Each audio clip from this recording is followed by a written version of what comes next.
Alright, now I'm going to show you how it's possible to make a squeezy bottle for those people that have poor modulation of the force they use in their hands.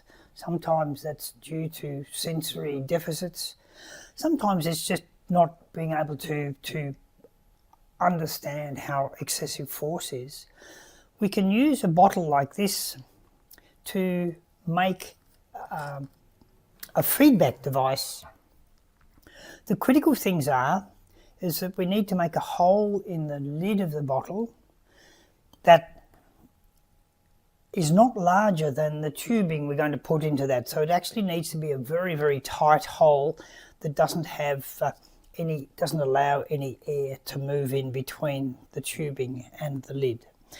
Now I have a little screwdriver here that actually has a screw fitting on the end of it. So this is a possibility to use this, or you could also use just a drill bit to be able to do this. So I'm just going to screw this into the lid, taking care not to make too large a hole.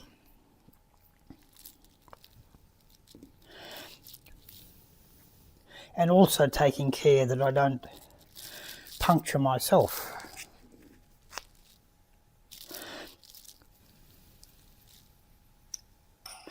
Now that hole is still too small to fit the tubing into, so I need to make it a bit larger. So here I have a Phillips head screwdriver, which will help to bore out a slightly larger hole.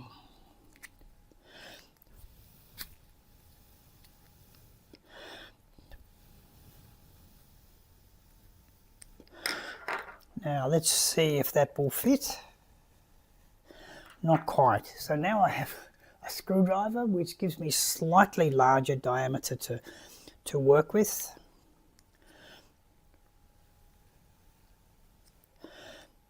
To try to make the hole just that little bit larger.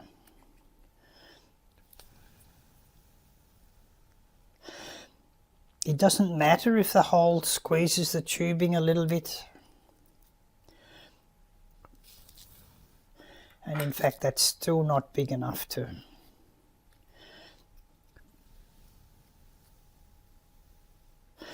So it can be a little bit fiddly, and sometimes a drill bit is the easiest way to do this.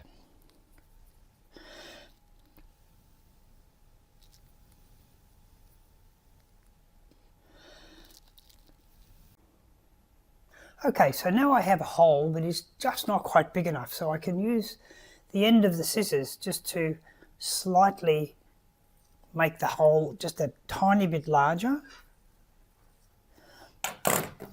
and then put the tubing through.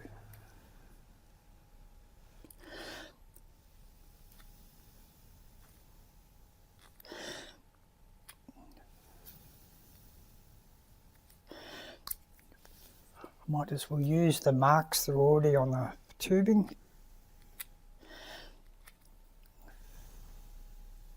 So now I have a very snug fit for the water.